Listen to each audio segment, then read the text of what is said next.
Hi guys, before we get on to Leon Barnett video, just a quick message. Firstly, thank you so much for all the subs so far and all the comments, likes, it's all greatly appreciated. This is a bit of a milestone for the channel, first player or ex-player interview that we've had, so hopefully there's a lot more of those to come.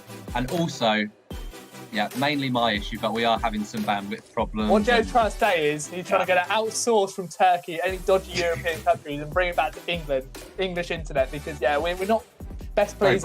Sometimes the quality, I know, just around the country. I was there last couple of years ago, that's why.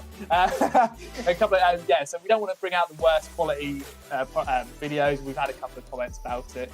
We do try and take it as serious as possible. Harvey is a design expert and he hates every single minute when our videos aren't great. But we are trying. We really appreciate your support and all the nice comments. Leon's a really nice guy as well. All of his kind of stuff will be down below. We didn't mention that. But yeah, really nice, humble guy who we were surprised by that, how nice he was, and kind of. But yeah, we won't kind of waste any more of your time. Like, subscribe, and we'll see you soon. Just one more thing is that. Get your internet sorted. Yeah, my bad. Hi everyone, welcome back to Canary Cast. It's international break. You know what that means by now. We like to try and do something different for you.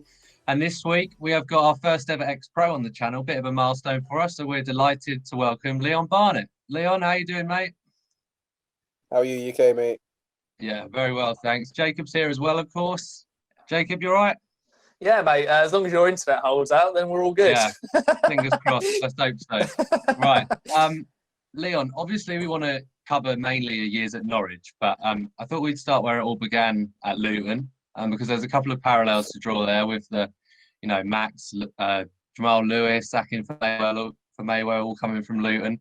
What is it about Luton? Where do these talents come from? Honestly, I don't know. I think they just had a kind of like a good structure in terms of they always had hard-working players, and they always kind of had strong discipline. A lot of the players, I remember when I was there with Curtis Davis, and our youth team days were, at the time, we thought it was really tough and really harsh, but I think a lot of the time we took those skills, and I don't know, in terms of discipline, we just took them on board, and obviously it's paid out to be a good thing in the future. Yeah. How do you look back on your days at Luton? Because, I mean, you had 2 seasons in the Championship there, or pretty much 2 seasons you played a part of. I think you got one player of the season one year as well, right? Yeah. I won the player of the season. To be fair, I didn't think I deserved it, really. I think there was a lot of players that probably should have got a bit, probably should have got it more than me, but obviously I'll take it. No one can obviously take it away from me, but now they've given it to me. I'm delighted with it. Yeah. And then 2 years down the line, join West Brom for a decent, very decent fee, like 2.5 million, right? Yeah, so back then, obviously, it was quite a lot of money. Obviously, now people are going from like 50, 60 million, but back then it was, a fairly decent amount going to the Championship.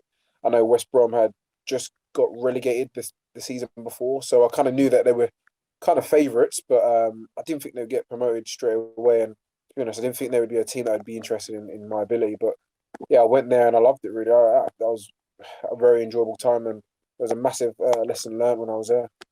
How does it feel, Leon? Like, obviously you're a young lad, done really well at Luton, but then that's like a step up at West Brom, isn't it? You've got, like you say, ex-Premier League footballers who are looking to kind of get to that step again. Did you feel like intimidated, or was it like, I'm going to get into this team and break through?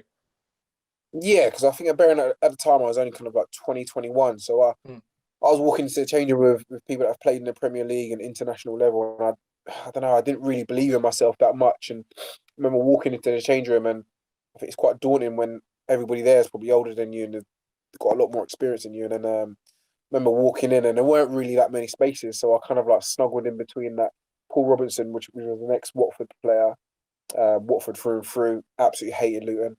And on my left hand side was John Hartson, which obviously he started at Luton as well. So I kind of found a good balance with them too. And like I said, I learned a lot from not just those two, but just players in and around that team. Like, it's obviously like there was Zoltan Guerra and Dean Kiley and Jonathan Greening that have played at a high level. So it was only going to be a positive outcome for my ability. You played a fair amount of games that season. I think it was 32 games in all. Yeah, that's most of a season. Despite the big names you were up against, you got yourself in that team. Yeah, no, like I said, I kind of doubted myself when the price tag was slapped on my head, but my target, because I've set targets all the way through my career, my target was just to play as many games as possible and obviously help the team as much as I could. And quite thankful to obviously play a lot of games. Obviously, Tony Mowbray gave me the opportunity to play in a top class team that got promoted. So, yeah, very thankful. And like I said, I learned a lot playing in that championship team. You said the price tag was on your mind there. Just talk us through what's that like. Like, what bit of it is on your mind? Why does the fee sort of linger in the back of your mind? Just that it just I don't know. It just someone obviously taking money out of their pocket, giving it to giving it to another club to pay for your services. Which I don't know. I thought 2.5 million rising to 3 is I thought it was a lot of money, probably too much, but it just shows that people show a lot of faith in you. And I don't know whether there was high expectations, and I don't know. I just didn't really want to let people down. Do the other players kind of come out and say, like joke on the training pitch, if you like get done by a Zoltan Gira, does he say you're not really worth 2.5 million, mate, or do they not really do anything with it? They probably did, but they probably didn't do it to my face. But I don't. Yeah, I don't know. To be fair, wherever I've been, I've never sort of said that to anybody. Really, yeah. It is what it is. It's nothing to do with the player. The player obviously plays obviously every week and trains hard every week, and it's not down to them to put a price tag. It's down to the directors and the chairman to obviously figure out a price what's right, and the two clubs can agree on. Yeah. Once you're in the Premier League, I mean, you were part of the squad. You played a fair few games, but not as many. Did new centre backs come in? What was the situation that first season in the Premier League?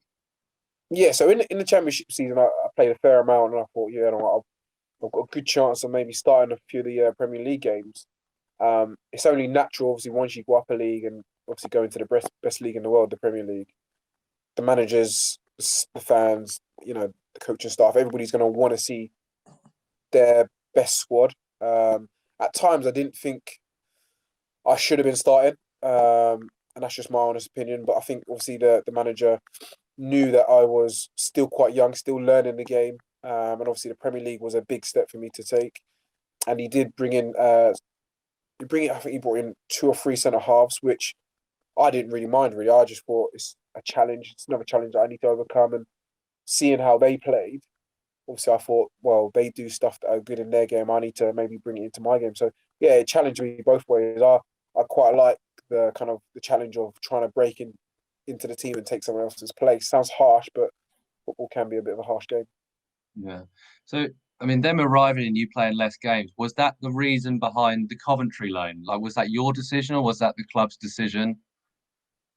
So at the time there was Robert Di Matteo that came in, and I wouldn't say we didn't see eye to eye, but I just don't think I fitted his playing style. So as soon as he come in, I think he kind of had a squad had a team that he kind of wanted to keep close to, and I wasn't in that squad, which is fair enough. Obviously at the time I wasn't really too happy, but I think as you get older, obviously you can't be everybody's flavour of the year or flavour of the month. But yeah, I had an opportunity to go to Coventry on loan, and I jumped at the chance just to get some games in and obviously play for a wonderful club. Yeah. And when Norwich came knocking, and we're getting onto the real crux of it now, what we want to focus on.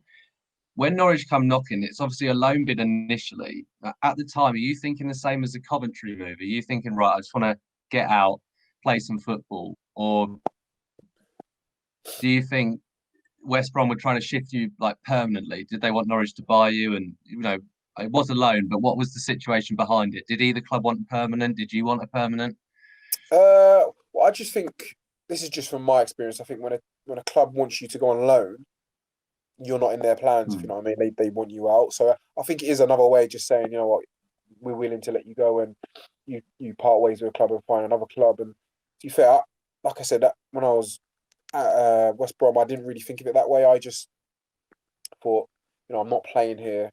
Paul Lambert come out of nowhere and asked me to play for his club, and I wasn't really too sure. I didn't really know what to do. I spoke to my agent, and he says, "Yeah, it's definitely worth going." It's crazy. When I got to the team, when I got into the change room, there wasn't anyone that sort of had that Premier League experience. I had played a couple of games for West Brom in the Premier League, but I think I was probably the most experienced player that played in the Premier League. So it was another learning curve. A lot of the boys hadn't played Championship football either, so I think it was a tight knit group. Just bearing in mind Norwich is in the middle of nowhere, and there wasn't much to do, which Yeah, I yeah. actually think worked in our favour in terms of away teams would struggle when they had to come down to Norwich, and I don't know, it was just there was no distractions in Norwich as well, which always helped, and I thought everybody got on quite well, and I know that the kids, the wives, the girlfriends, they all gelled quite well because there was obviously one job in hand, that was promotion. You said Paul Lambert came out of nowhere then. Do you mean literally he called you out of the blue one day? Yeah, so my agent was obviously just trying to fish around and see who's interested in a centre half. And Paul Lambert wasn't mentioned, so I just thought, okay, I'll just have to sit tight and see what happens. And then obviously he called me, and just said, listen, we've just obviously been promoted from League One. We want a centre half to fill the gap. Would you be willing to come to Norwich? And obviously I said, yeah, obviously I'm more than happy to. I remember putting down the phone thinking, Norwich is quite far from home. I didn't really realise how far it was, and once I got there, I was like, I can't do this. Yeah. So anyway, I played the games, played as many as I could. Actually, really enjoyed my loan. Yeah, it's a bit weird because when you're on loan, a lot of players, I don't know, they don't give it their all because it's not their permanent club. Whereas I actually felt that I had already signed for Norwich. Honestly, it felt like home. And yeah, it just went from there really. The team done really well, and don't think no one expected what happened. Did the team sorry, Joe, yeah, did like the management or the team in general, like were there aims for promotion, or was it just like a bit of a snowball effect? Like you guys just went on a run and were like, you know what, we've got a chance here. Yeah, because if you look at the team back then, there was kind of like a lot of mixed youth with experience and knowledge as well. So when I spoke to Paul Lambert, there was no sort of conversation, listen, Leon, we want to get promoted. It was literally, we want to stay in this league. So I thought, yeah, that's fine with me. I'm getting the games in. We're going to fight for something. I obviously don't want to go into a club that just obviously sits mid-table and there's no reason to be playing. And I don't know, it got to a stage where we were mid-table, and Paul Lambert just sat down and said, listen, keep pushing, keep doing what you're doing. Don't obviously settle for second best. And I think what he meant by that is obviously don't settle for being mid-table. And I remember it must have been around sort of December, maybe in the new year. No, sorry, it must have been around February time. We started knocking on kind of like the playoff places. Once again, Paul Lambert just said, listen, let's keep pushing, keep doing what you're doing. You're doing it really well. Never said anything about promotion. He just said everybody just keep concentrating, because obviously there was a lot of boys that weren't really playing, that were drifting in and out of the squad. But I think there was someone getting upset because they weren't getting enough game time. And come towards the end of the season, we were thereabouts, and I think that's when the manager probably said, "Listen, that you've got a fantastic opportunity of getting promoted. Make the most of it, because obviously these opportunities don't come around often." What are your memories of that season and that squad, Leon? Like, who do you think back to who you were playing next to and think, yeah, they were absolute quality? Yeah. You know what? I don't have an individual. I think as a team, when you look at the team on paper, and I think when you look at the team's experience, obviously I know Grant Holt was really good in that season, but I don't think there were people that stood out the whole way through the season. Obviously, Grant Holt had a purple patch where sometimes he weren't scoring, and Chris Martin was there and thereabouts. But I don't know, when you look at the team, and they didn't have any Premier League experience and not really that much Championship experience, I just think we just gelled quite well. And like I said, there weren't players that were playing week in, week out. There were players that were drifting in and out of the squad, but still stayed hungry and still maintained their concentration to whenever Paul Lambert needed them during the season. They were always there to be ready to play. How did you find the fans and stuff, Leon? Like you say, Norwich is in a bit of a middle of nowhere, and everyone obviously supports Norwich. Did you find that kind of like? Did you enjoy the intensity of that? Like when you go into the shops, I'm guessing everyone's like, "Oh, I know who you are. You play for Norwich." Did you thrive on that? Did players like enjoy all that sort of thing? Well, when I first went to Norwich, I didn't really, like I said, I didn't know the background. I've obviously played against them a few times, but I didn't know the whole sort of family side of the club. And yeah, like I said, we bought an apartment just across the road from the stadium, and we settled in there quite well. We weren't really around the public that often because obviously it was tucked away in an apartment. But when we settled in Brundle and bought a house in the village, it wasn't what I was used to. Like obviously, I'm not really a village boy, so I didn't really know what to expect. And when we settled in there, that was fantastic. Obviously, like you said, a lot of people do know you because you play for Norwich, but it was quite respectable. You weren't kind of getting hassled or pestered. It was just obviously like a normal conversation, which I thought which was great. And yeah, I loved it. Like I said, it was the first time I've lived in a village, and yeah, I've lived in a village ever since. So yeah, I've definitely learned a lot. Obviously, being at Norwich, and obviously, I thought the fans were fantastic. Not just because obviously we got promoted, but when times were tough, they were always still there. You still get the diehard fans and all the other fans as well that would come, even if you're relegated from the Premier League and in the Championship. I think they were always there through the thick and the thin. So yeah, I enjoyed my time there. Hopefully the Norwich fans can continue success and hopefully get promoted this season. Let's hope so. Let's talk about Paul Lambert, because he's arguably the most successful manager we've had in sort of the last decade. Where does he rank amongst the other managers that you've played for? I think if I'm just going back to just that specific time, I think he's definitely up there. I don't know whether he'd be number one or number two, but in terms of getting his boys on board to work really hard, it might be a massive comparison, but he reminds me of Diego Simeone. But I don't know whether you see Diego Simeone on the touchline. He's always barking orders at his players, and his players literally would run through a brick wall just to help him out. So, and I felt we had the same sort of effect. We'd do anything just to obviously win a game. I think a lot of the boys that were there before me that got promoted from League One, they worked so hard to get to the Championship, and you could just tell that they wanted it more than anybody else in that league. And yeah, it's obviously worked. And I think he had a good balance in terms of when it was time to mess around and have a joke on a Friday. We would all know the time and the place and when to do it and where to do it. But then obviously when it gets down to the serious stuff on a Saturday or maybe an analysis meeting on a Monday, everybody would be on board and everybody knows what they're doing. And I don't know, yeah, I just thought there was a good balance and a good understanding between the players and the coaching staff. The thing that's always interested me about Lambert's time at the club, and correct me if I'm wrong, Leon, but I think he used to go home in the week, right, and Culverhouse and co would take the training. Is that right? Sorry, say it again? So in the week, Paul Lambert would head home, right, and Ian Culverhouse and co would take the training. Was that the case?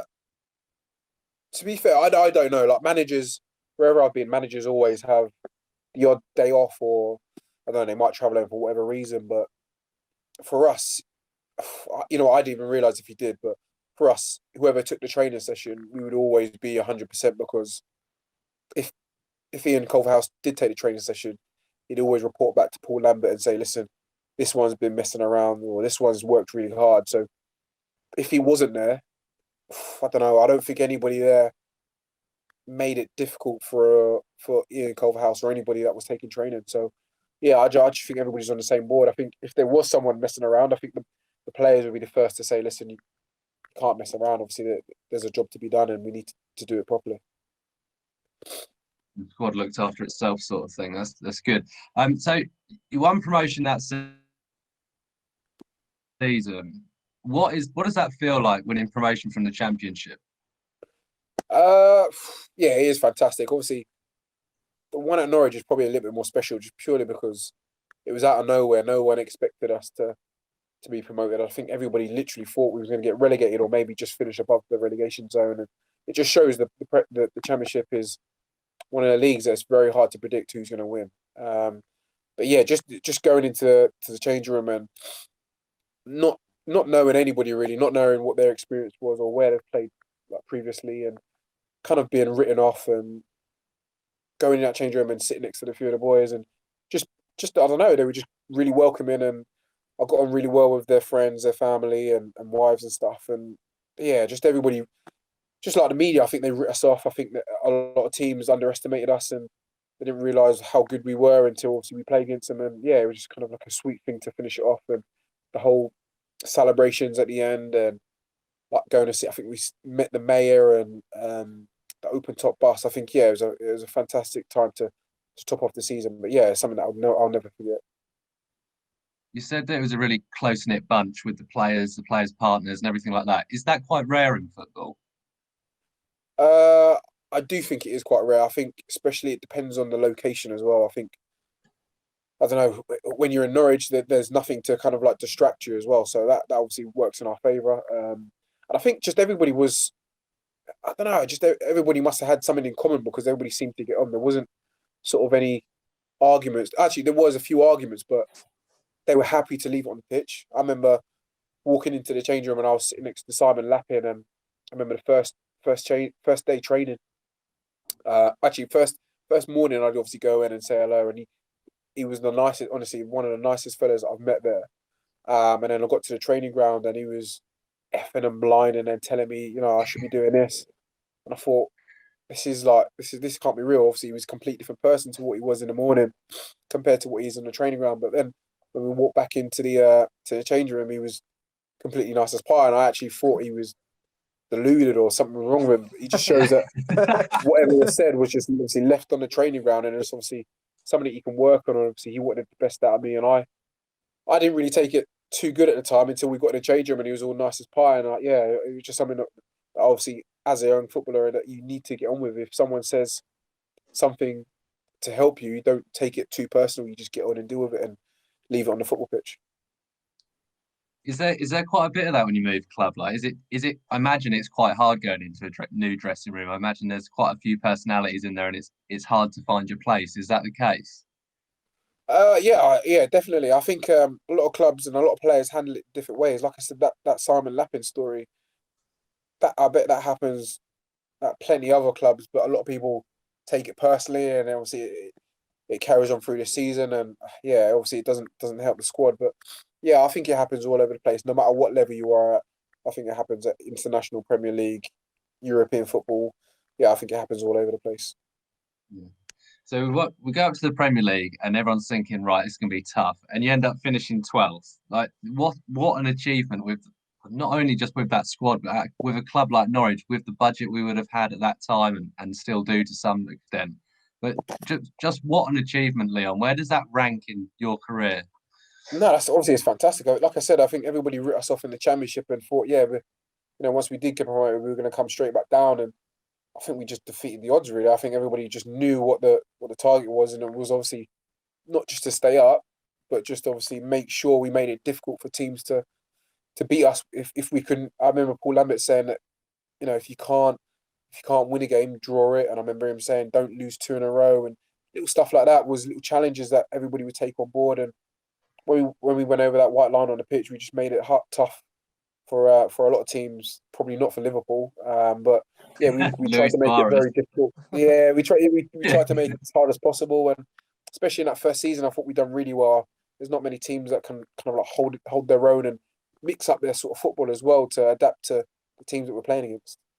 I saw you a bit of sorry, Jay. I thought you were a bit of a threat up front as well, Leon. I think was it an assist against Chelsea, goal against Sunderland? I remember the Sunderland goal because it was a lovely little goal. That was on Sky Sports as well, wasn't it? I bet that was great to be getting that in front of the cameras. Yeah, of course. Like I said, when I was at Luton, I had all these kind of like targets that I'd set. So when I was at Luton, I wanted to play in the first team, and then obviously if I did play in the Premier League, that would be the Championship, and obviously score a Premier League goal is another record that I've broken, which is fantastic. But I don't know, I just think personally my whole time in the Premier League and with Norwich was fantastic, and I think everybody that was in the squad, they had the same sort of feeling really. I think they understood that a lot of the boys would not be, and myself probably wouldn't play in the Premier League again, and obviously we had to make the most of it. And like I said, I don't know, every game that we played, we made it difficult and played to our best of ability. I remember playing at Man United and when Rooney was playing, and they had quite a lot of big names like Giggs and Rio Ferdinand playing. And I remember we could have been 2-0 up at Old Trafford, and I think it was Anthony Pilkington missed 2 1-on-1s. But they went and won the game 2-1. But it's just getting in those opportunities and just, I don't know, just breaking their defence was something that is very special and something that we should have obviously maybe taken. But it doesn't happen every year. But yeah, just delighted obviously to play in the Premier League and obviously do as well as I could. Are you a bit starstruck when you got like Wayne Rooney? Like you're marking Wayne Rooney, and you're like, this is going on to be England's top goal scorer. Ryan Giggs, who you've watched since I guess when you were a youngster as well. You thinking, Jesus Christ, I've been playing like Championship football against dross players before. Now I'm playing against Wayne Rooney, for crying out loud. yeah, definitely. Like I said, it's weird. I think when I'm younger and obviously when I see him on TV and stuff, and I was still playing, you look at those players and you think they're unbelievable and. You only could dream against playing him. But obviously, once you cross that white line, you can't give them that same respect. Paul Lambert was one that would always say, listen, I don't mind you adoring the players, but don't show them any respect once you go over that white line. They're human beings just like you are. And I think, like I said, everybody was on the same page. Everybody knew the job in hand. Like I said, as soon as I come off the pitch, I show them the respect and, I give them the quality that they have. But on the pitch, I've just got to treat them like I treat anybody else. I just got to try and stop them from scoring and make it difficult, which on some occasions we did, and obviously some occasions we didn't do too well. You've spoken about Paul Lambert a lot and how he gave you the opportunity to come to the club, and throughout his time there, you seem to hold him in high regard.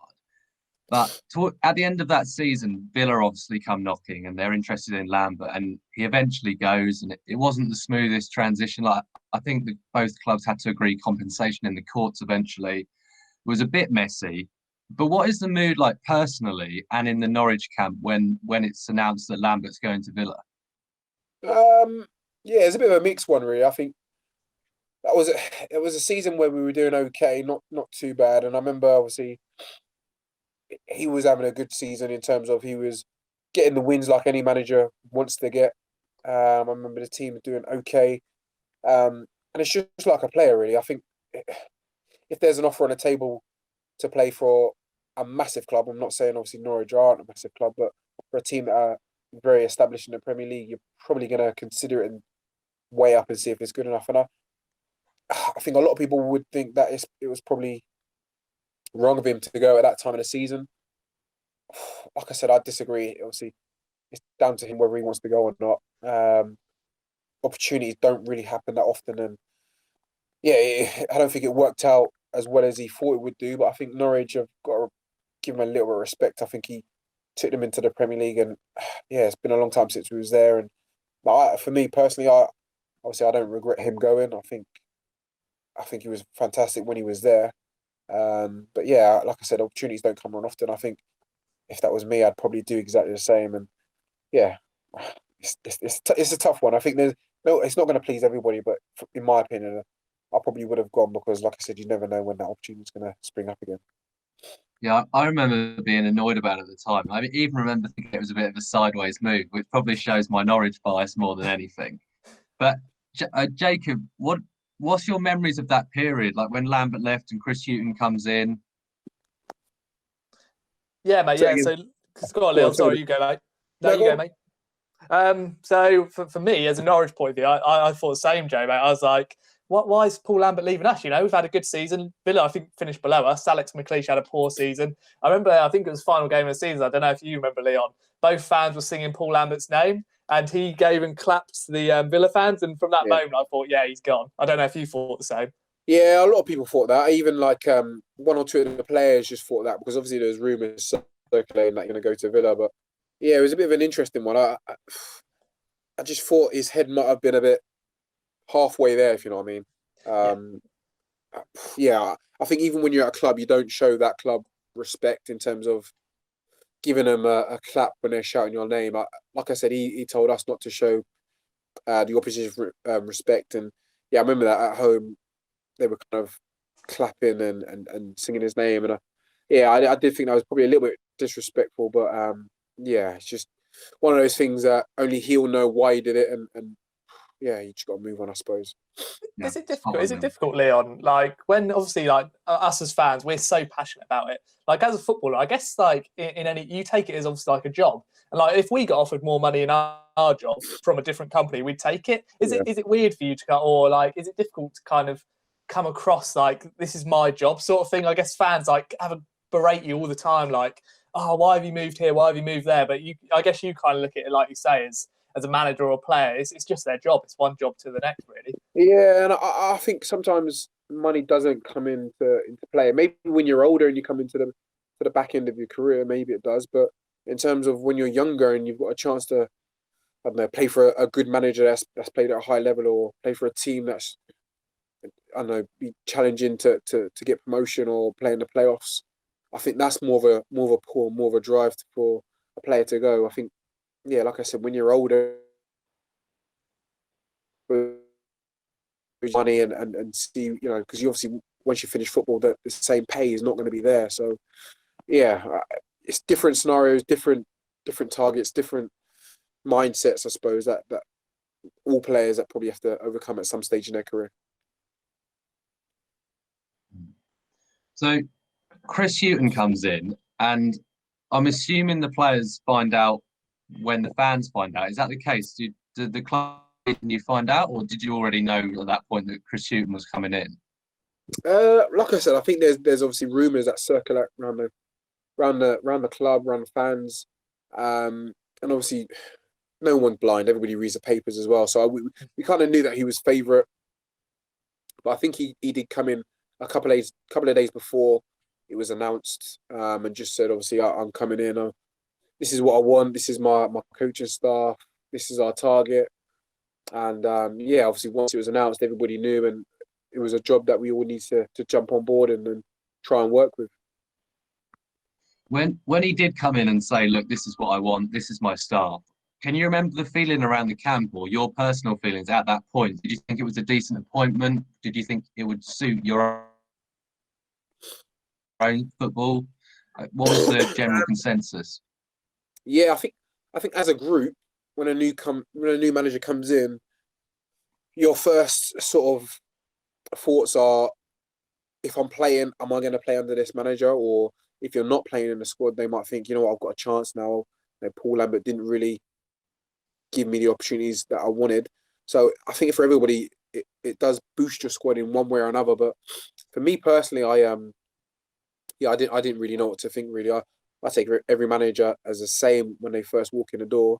And I know as soon as they take the first training session, it's going to be 100 miles per hour. Everybody's going to want to impress. And for me, I don't mind it. I don't mind everybody obviously up in their game to get in a squad, but I want to try and maintain my training performance. So everybody can run around 100 miles per hour, but I don't know, if I can only do it 50%, I'm going to do it 50% all the way through the year. So like I said, for every manager, I try and play as hard as I can.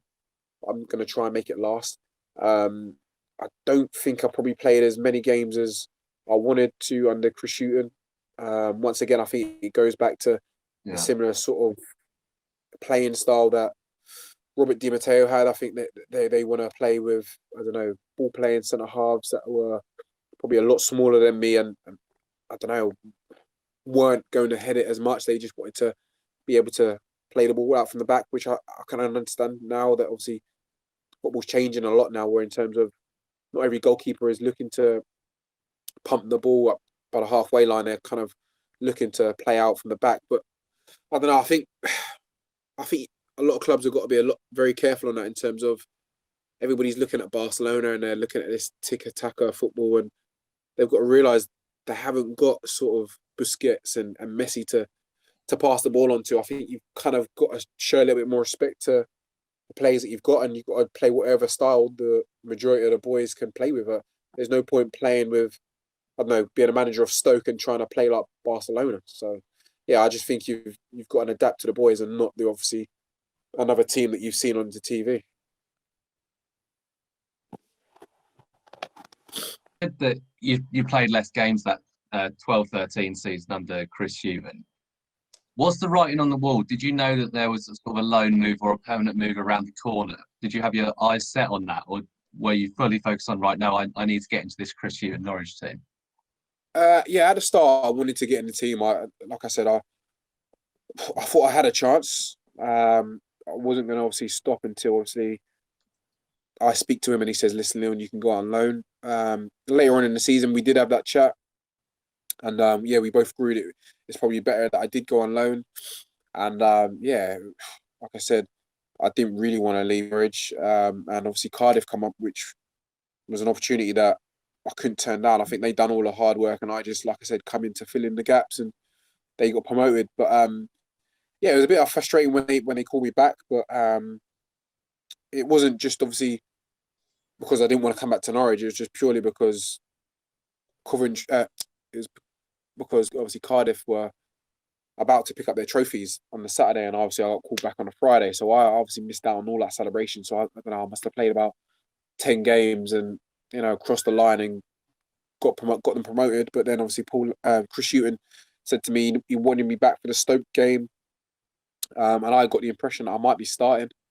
I come back, I didn't start for any of the games in the season. I sat on the bench, which was kind of very disappointing. I didn't understand why I was coming back just to sit on the bench. It was, I don't know, something that I was a little bit frustrated with. And yeah, I still, even to this day, I don't really see why he called me back. There was no real point if he wasn't going to play me. Yeah, I mean, you said it was frustrating.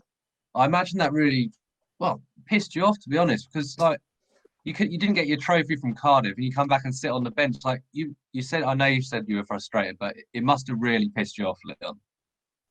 Yeah, it did. Obviously, like I said, the trophy is what you want to be seen lifted, or you want to celebrate with the players that have worked hard all season. You want to be a part of that. And I don't know, I just thought it was a little bit harsh to bring me back kind of like a couple of days before the celebrations. He could have just waited until the Monday. I don't understand why, but yeah, well, I had that conversation with him, and obviously he called me back, and that was the end of it. Really, I tried to get into the team for the rest of the season. It didn't work. I kind of sat on the bench, and I think from then I just knew that, not that we weren't going to get on, but I just knew that it was time for me to move on. And quite fortunate enough, I found another club. But I would have loved to play more games, but it just didn't happen. Was Chris Hughton's kind of style? Sorry, Joe. Yeah, was Chris Hughton's style like management-wise different to Paul Lambert? Because like you were saying, and I think we've seen loads of people say that Lambert's kind of main thing was his man management, wasn't it? Was Hughton different to that?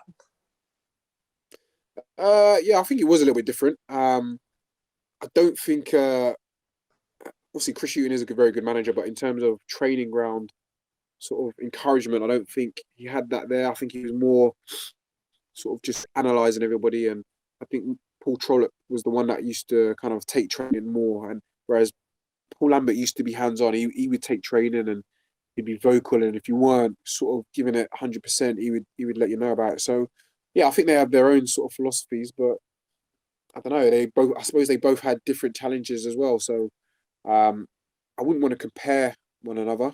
I think they are both good managers, but I don't know. Personally, for me, I had more game time under Paul Lambert.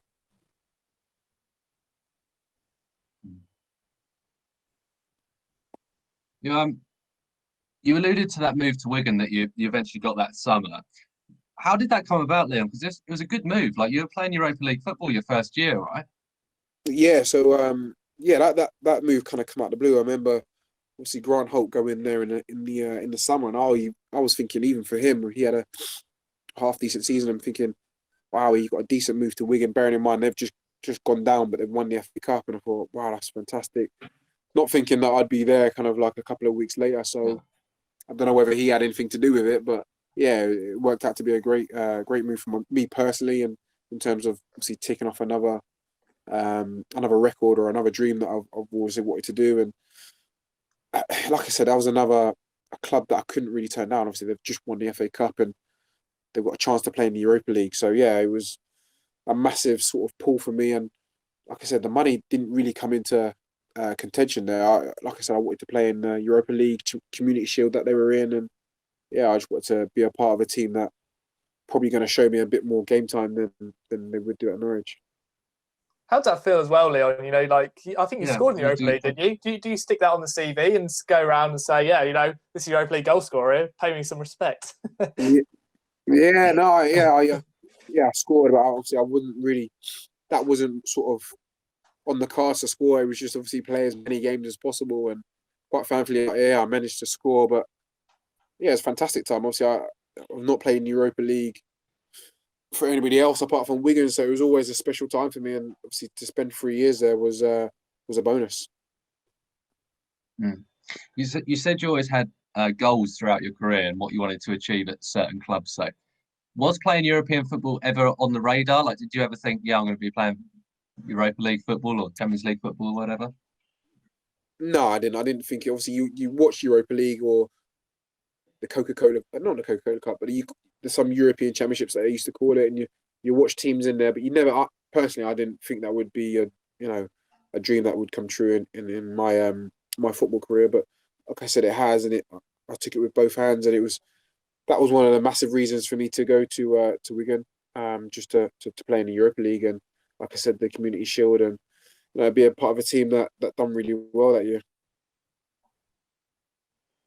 Well, how difficult? I've always wondered how difficult is it to get ready and get up for a away game in Europe? Because like you had Zulte Waregem, which all right, Belgium's not too far, and then you had Maribor from I think Slovenia and Ruben Kazan from Russia. So like, how difficult is it to go to Russia for a game and actually be at the top form? It is difficult. Like I look forward to it. Like all the traveling, I embraced it because I knew it might not come around again. So I actually love the traveling side to like Russia and Belgium and Slovenia. So yeah, I didn't have an issue with it. But in terms of it can be quite fatiguing when you're playing on a Thursday night and then you've got to kind of like get back and get ready for the game on a Saturday against, I don't know, Plymouth. I remember we had someone like Ruben Kazan in Russia, and then we flew back on the Friday, and then we had to go down to Plymouth on the Friday straight away and stayed over for the game on Saturday. And then literally had a game on a Tuesday. So it is quite jam-packed. It is hard to keep the concentration levels high. Like I said, it was something that I embraced and I love doing. Obviously, I know people were tired, but I wouldn't use it as an excuse to lose games or even not to be picked. Yeah. Let's talk about the back end of your career now, Leon. And there's moves to Bury and Northampton. But the bit I really want to focus on, if it's okay with you, is the heart complications. Because now, how does a footballer how are you diagnosed with that? Like, where is it a physical at the club that you found out about it, or do you go to the doctors like the rest of us? Like, what happens?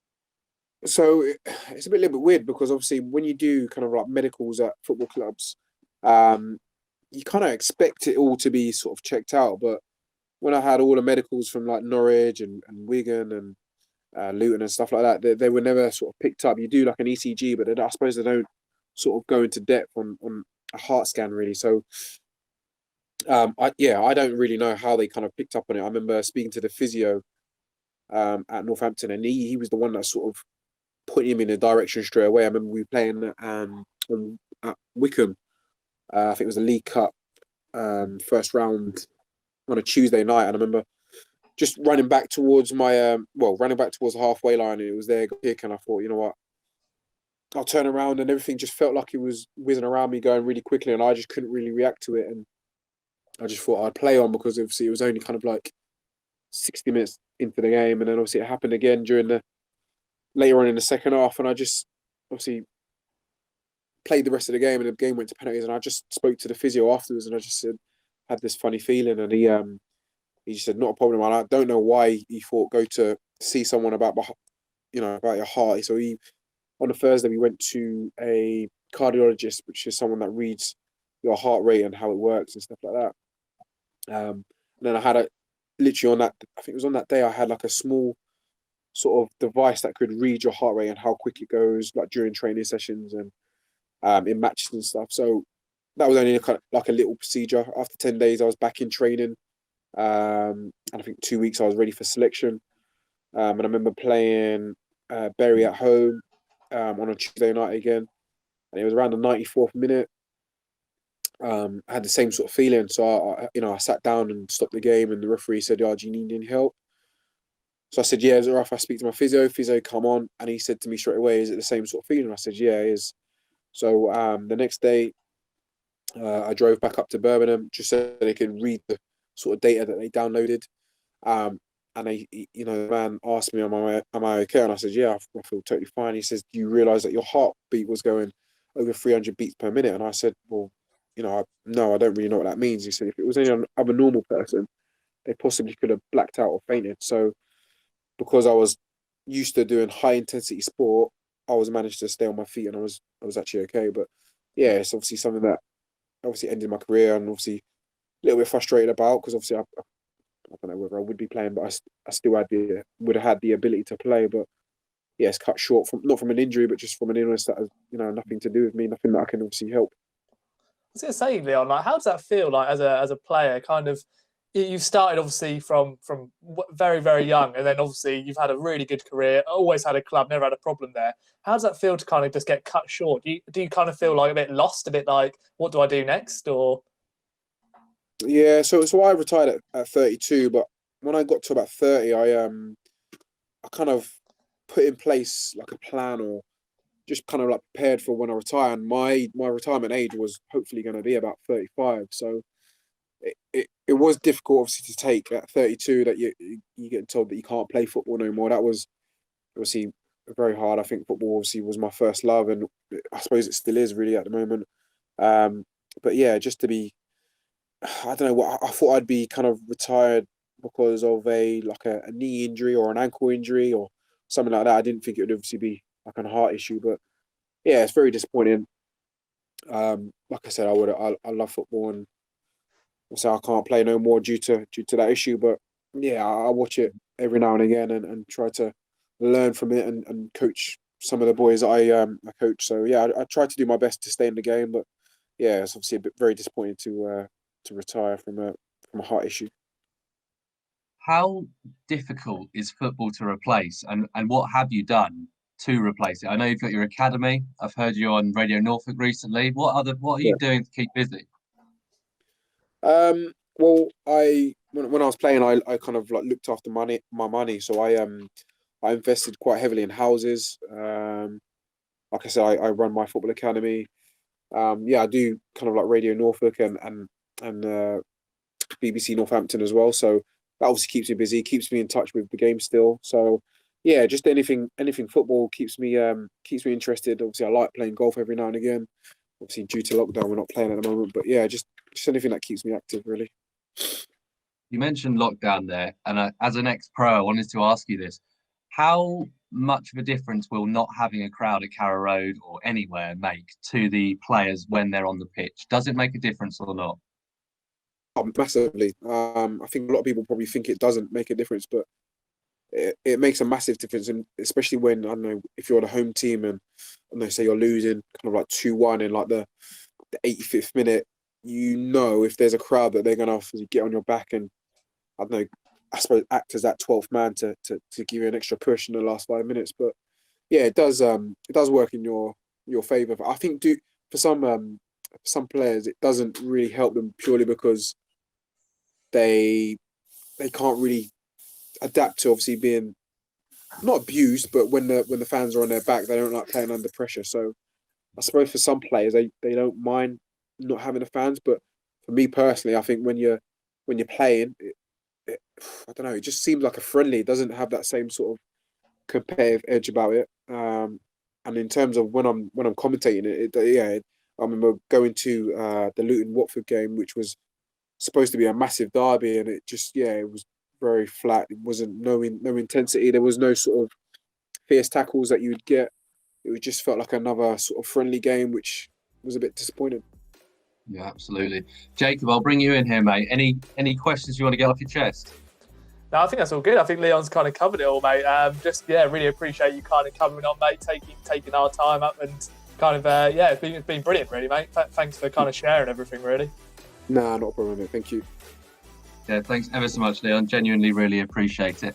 Thanks for joining us. Like and subscribe, and we will be back with you very soon, probably after the Borough game. But enjoy the international break, take care of yourselves, and we'll see you then.